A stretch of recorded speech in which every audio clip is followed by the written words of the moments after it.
70 और 80 के दशक में गोरखपुर के चप्पे चप्पे पर किसका खौफ था। ऐसा क्या हुआ कि गोरखपुर उत्तर प्रदेश का ही नहीं भारत का सबसे खतरनाक शहर माना जाने लगा। वहाँ कौन पैदा हुआ जो बिना दुश्मन को छुए उन्हें अपने रास्ते से हटा रहा था। कौन था वो ब्राह्मण नेता जिसने ब्राह्मणों को इकट्ठा किया, राजनीति और अपराध का ऐसा जाल बुना कि इस जाल में उसके दुश्मन फंसते चले गए। सरकारें उसे जेल भेजती और वह जेल में भी वो कर दिखाता था जो हम सपने में भी नहीं सोच सकते। पुलिस उसे कितनी बार गिरफ्तार करती, कितने ही मुकदमे करती, कितनी ही वार्निंग देती, मगर एक फोन आता और जेल से हाथ हिलाता हुआ बाहर हो जाता। वो यूपी के माफियाओं का गॉडफादर था।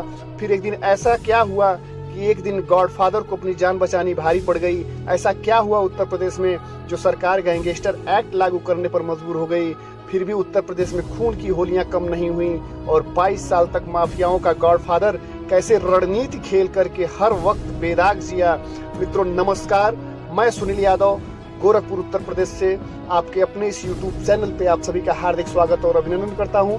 मित्रों आज मैं पंडित हरिशंकर तिवारी की बात करने जा रहा हूं। कौन थे हरिशंकर तिवारी, कहां से आते थे वो, कहां उनका जन्म हुआ, तो आइए बताते हैं। मित्रों हरिशंकर तिवारी कहां से आए थे, ऐसा क्या किया उन्होंने जो शहर की गली गली में उनके नाम का खौफ पैदा हो गया। तो आइए जानते हैं हरिशंकर तिवारी की कहानी। 1970 के दशक में देश में जेपी का आंदोलन चल रहा था। छात्र नेता देश को बदलने जा रहे थे, लेकिन गोरखपुर के छुट भैया अपना वर्चस्व कायम करने में लगे थे। उस दौरान गोरखपुर की पॉलिटिक्स में सिर्फ एक जाति का राज था और वो था राजपूतों का। गोरखपुर की पॉलिटिक्स का सेंट्रल पॉइंट था गोरखपीठ और गोरखपीठ से राजपूतों को बहुत सपोर्ट मिलता था और मठ का राष्ट्रीय स्वयंसेवक संघ से भी अच्छा रिश्ता था। यही बात कांग्रेस को खटकती थी क्योंकि तब सरकार उनकी थी और वो मठ से आगे चल नहीं सकते।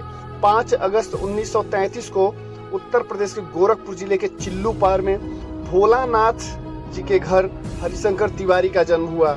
जन्म से हरिशंकर तिवारी ब्राह्मण थे। कौन जानता था कि एक दिन हरिशंकर तिवारी उत्तर प्रदेश के किंग मेकर बन जाएंगे। हरिशंकर तिवारी गोरखपुर से 55 किलोमीटर दूर टांडा गांव से प्राइमरी और बड़हलगंज से इंटरमीडिएट करने के बाद ग्रेजुएशन गोरखपुर यूनिवर्सिटी से उन्होंने किया। पूर्वांचल में एजुकेशन का सबसे बड़ा केंद्र था गोरखपुर यूनिवर्सिटी।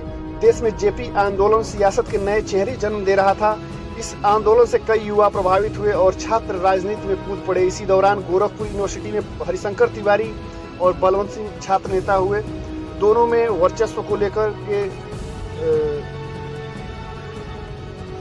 जंग चल रही थी।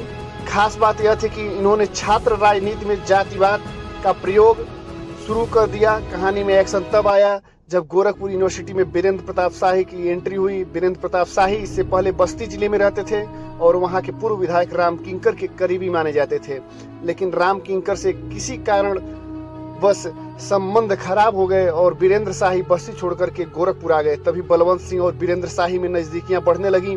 दोनों ही ठाकुर थे, इसी कारण जिले में ठाकुर के वर्चस्व को कायम कर रहे थे। और वर्चस्व का मतलब क्या था, जमीन हड़प लेंगे, खरीदेंगे, नहीं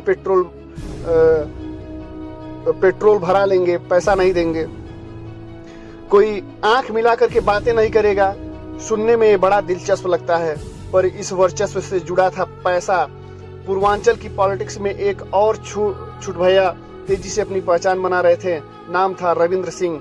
रविंद्र सिंह 1967 में गोरखपुर यूनिवर्सिटी के छात्र संघ अध्यक्ष बने। बाद में 1972 में वे लखनऊ यूनिवर्सिटी के छात्र संघ अध्यक्ष रहे। तेज तर्रार छवि का रविंद्र सिंह ने देखते ही देखते गोरखपुर और आसपास के इलाकों में अपनी अच्छी पहचान बना ली। इसी को देखते हुए उन्हें जनता पार्टी ने 1977 में टिकट दिया। अपने पहले ही चुनाव में रविंद्र सिंह कौड़ीराम सीट से विधायक चुने गए। कहा जाता है कि रविंद्र सिंह की वीरेंद्र शाही से करीबी थी। वीरेंद्र धीरे धीरे रविंद्र सिंह से ही राजनीति के गुर सीख रहे थे, लेकिन तभी रविंद्र सिंह की गोरखपुर रेलवे स्टेशन पर हत्या हो जाती है।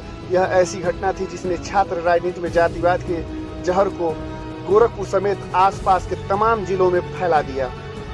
पूर्वांचल में दबंग अपराधी छात्र नेता और कई निर्दोष मारे गए। रविंद्र सिंह की हत्या के बाद अब वीरेंद्र शाही ठाकुरों के नेता बन गए। हरिशंकर तिवारी इस वक्त किराए के कमरे पर रहते हुए ब्राह्मणों को इकट्ठा कर अपनी राजनीति के दांव पेच तैयार कर रहे थे, लेकिन 1978 में बलवंत सिंह का मर्डर हो गया और आरोप ये लगा कि मर्डर उसके करीबी दोस्त रुदल प्रताप सिंह ने किया, जो कि हरिशंकर तिवारी का भी करीबी था। इस हत्याकांड के बाद वीरेंद्र शाही ने बलवंत की हत्या के लिए हरिशंकर तिवारी के खिलाफ कैंट थाने में केस कर दिया था। कहा जाता है कि इस केस के बाद से ही शाही और तिवारी गैंग में गैंगवार की शुरुआत हो गई। उस वक्त सरकार ने यूपी के पूर्वांचल में रेलवे में खूब इन्वेस्टमेंट किया। रोज नए नए टेंडर निकलते, तिवारी और शाही रेलवे स्क्रैप के टेंडर लेने लगे। पैसा बहुत था इसमें। कहते हैं कि दोनों ने लड़के जुटाए, हथियार जुटाए और इटली के माफियाओं की देखा देखी अपनी गैंग बना ली और दोनों माफियाओं की जंग में पूरा शहर कांप उठा। एक तरफ वीरेंद्र शाही की ताकत बढ़ रही थी तो दूसरी तरफ हरिशंकर तिवारी अपनी ताकत चुपचाप सीढ़ी के खेल की तरह जो अपनी ताकत थी वो चुपचाप सांप की सीढ़ी की खेल की तरह एक एक चाल चल के आगे बढ़ रहे थे। ब्राह्मणों और ठाकुरों में हर रोज गैंगवार होता, हर रोज हत्याएं होती। धीरे धीरे लोगों ने गोलियों की आवाज सुनने की आदत बना ली और एक दिन हरिशंकर तिवारी के करीबी मृत्युंजय दुबे की वीरेंद्र शाही से कहासुनी हो जाती है और कहासुनी में पैर पर गोली लग गई।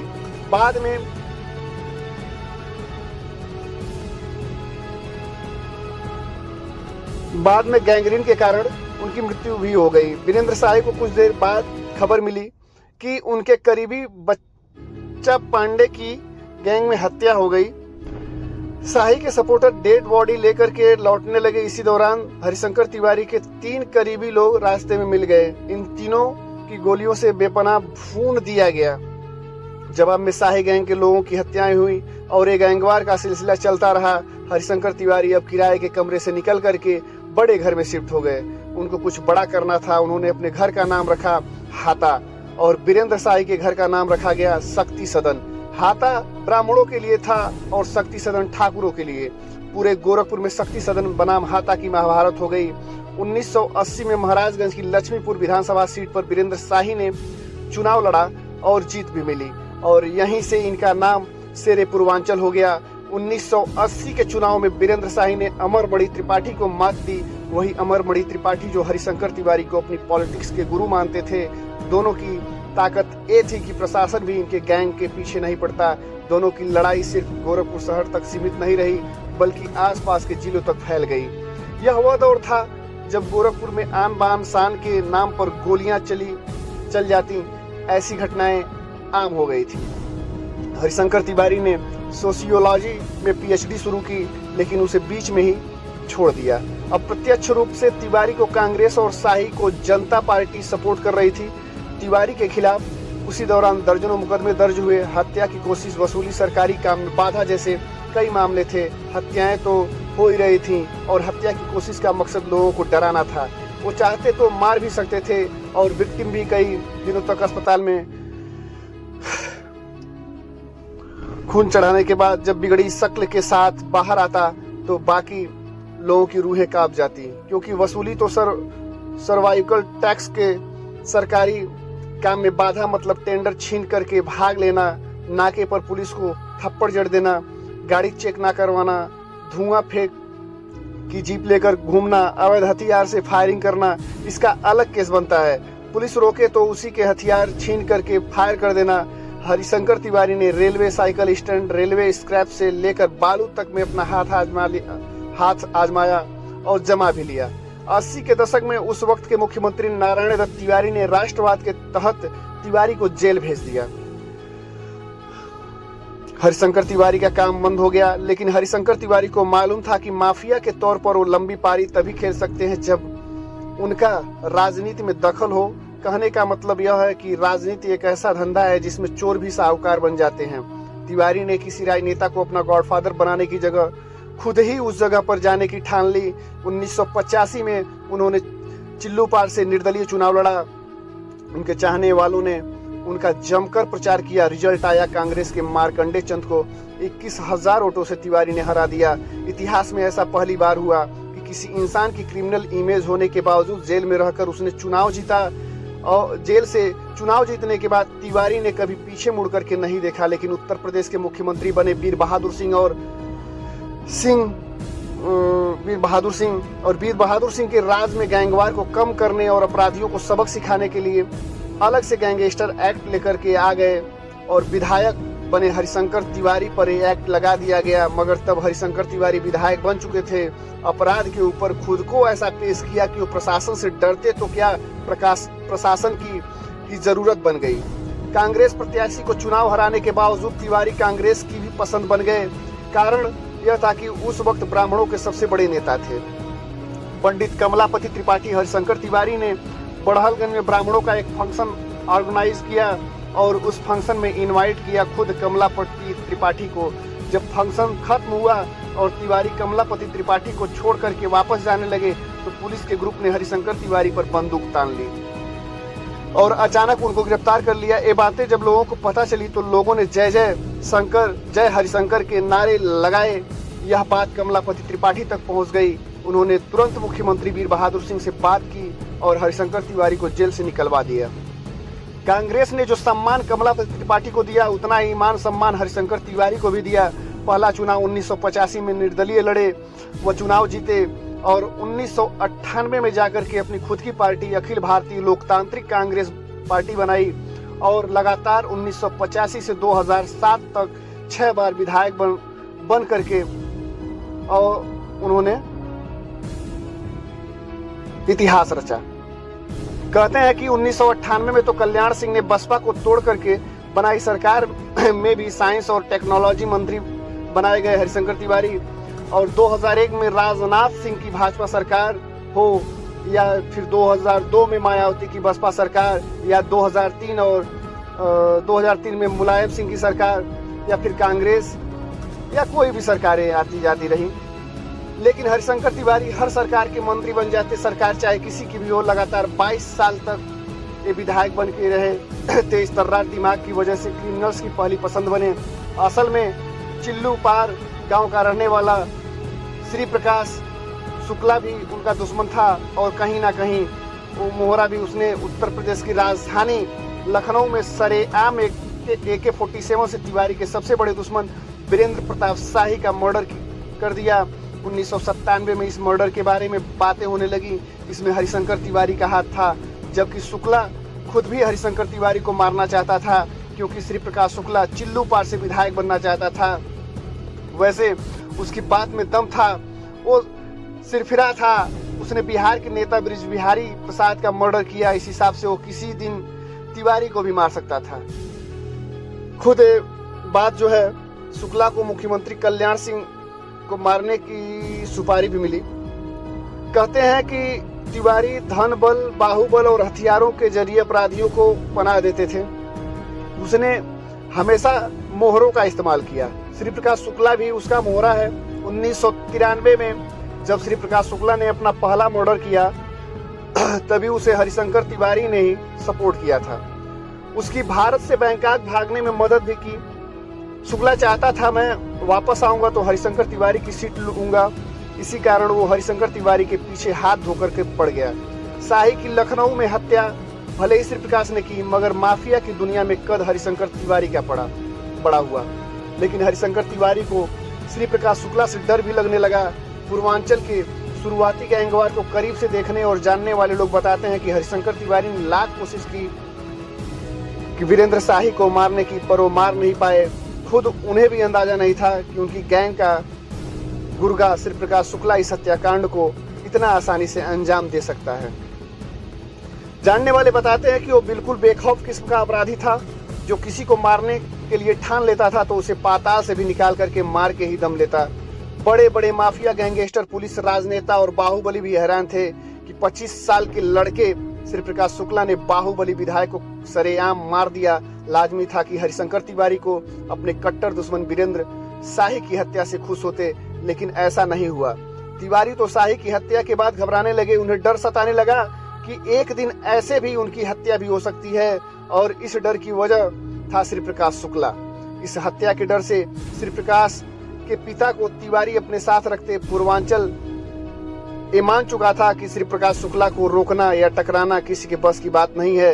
इस मर्डर ने हरिशंकर तिवारी को इस कदर खौफ में भर दिया कि उन्होंने एक अजीबोगरीब फैसला किया कि अगर श्री प्रकाश उनकी हत्या करने आएगा तो अपने पिता को सामने देख करके उन्हें छोड़ देगा। इसलिए तिवारी जब भी अपने हाथे से निकल करके कहीं जाते तो उसके पिता को अपने साथ लेकर जाते। आखिर इस डर से छुटकारा पाने के लिए उत्तर प्रदेश सरकार ने स्पेशल टास्क बुला 28 सितंबर 1998 को गाजियाबाद में श्री प्रकाश शुक्ला का एनकाउंटर हो गया। पूर्वांचल का सबसे खूंखार क्रिमिनल पुलिस के हाथों मारा गया। उत्तर प्रदेश ने चैन की सांस ली। फिर वो वक्त भी आया जब अपराध का ग्लैमर कम हो गया, लोग जानने समझने लगे, डर कम होने लगा। 2007 तक हरिशंकर तिवारी का राजनीतिक जीवन ऊंचाइयों को छूता रहा, लेकिन उसके बाद 2007 में शमशान बाबा के नाम से मशहूर राजेश त्रिपाठी ने हरिशंकर तिवारी को चिल्लू पार से बसपा से लड़ रहे थे। राजेश त्रिपाठी, उन्होंने 2012 में पंडित हरिशंकर तिवारी को हरा दिया। मजे की बात तो ये है कि अब तिवारी के कुनबे के ज्यादातर नेता बसपा में आ गए। 2017 के चुनाव में आखिरकार हरिशंकर तिवारी को सफलता मिल ही गई। उनके बेटे पंडित विनय शंकर तिवारी बसपा से सफलता मिल ही गई। उनके बेटे को बसपा से टिकट दिलवा दिया। राजेश त्रिपाठी को बसपा ने टिकट नहीं दिया, वो भाजपा में आ गए। राजेश त्रिपाठी ने सबसे पहले हरिशंकर तिवारी के परिवार पर जानलेवा हमले का आरोप लगाया, अपनी हत्या की आशंका जताई, पर अब हरिशंकर तिवारी पर कोई केस बचा ही नहीं। राजनीति कमजोर जरूर हुई, रसूख कमजोर नहीं हुआ। 16 मई 2023 को पंडित हरिशंकर तिवारी जी का निधन हो गया, लेकिन अपराधों पर होने वाली राजनीति के लिए इन्हें हमेशा याद किया जाएगा। अगर हरिशंकर तिवारी ने श्री प्रकाश शुक्ला को बैंकॉक भेज करके बचाया ना होता तो एक हत्या के बाद ही पकड़ा जाता और शायद 500 लोगों की हत्याएं नहीं होती। आज जटाशंकर मोहल्ले में जो किला जैसा घर है, जिसे हाता के नाम से जाना जाता है, यह जो हाता आपको रेलवे स्टेशन पे जब आप उतरेंगे, रेलवे स्टेशन से धर्मशाला की ओर जाएंगे, धर्मशाला पुल के नीचे से पश्चिम साइड की ओर जाएंगे, बबीना होटल के पहले ही इनका हाता है, तिवारी हाता, जो हाते के नाम से मशहूर है। सरकार किसी की भी हो, तिवारी का रसूख बराबर रहता था। छात्र संघ आंदोलन से लेकर राजनीति के दौर में हरिशंकर तिवारी के खिलाफ 2 दर्जन से अधिक आपराधिक मामले दर्ज हुए। इन्हें अपहरण, हत्या, साजिश, सरकारी काम में बाधा जैसी संगीन धाराएं थी, लेकिन किसी भी मामले पर उन पर दोष सिद्ध नहीं हुआ। किसी में पुलिस को साक्षी नहीं मिला तो कभी गवाह नहीं मिला। सभी आपराधिक मामले में न्यायालय ने उन्हें बरी कर दिया। लेकिन इलाके के पुराने जानकार बताते हैं कि कॉलेज और यूनिवर्सिटी में मर्डर के जिम्मेदार हरिशंकर तिवारी ही थे, जिनकी वजह से कई बड़े बड़े अपराधियों ने जन्म लिया। एक नाम था श्री प्रकाश शुक्ला। राजनीति की बिसात पर हरिशंकर तिवारी ने अपने मोहरे इस तरह से बैठाए थे कि सरकार किसी की भी हो, दल किसी का भी हो, पूर्वांचल में उनको नजरअंदाज करना मुश्किल था। कांग्रेस अध्यक्ष इंदिरा गांधी से लेकर राजीव गांधी, अटल बिहारी वाजपेयी और पीवी नरसिम्हा राव, बाला साहेब ठाकरे से भी उनके गहरे रिश्ते थे। उन्हीं के शहर में मुख्तार अंसारी, ब्रिज बिहारी, राम द्विवेदी, सुशील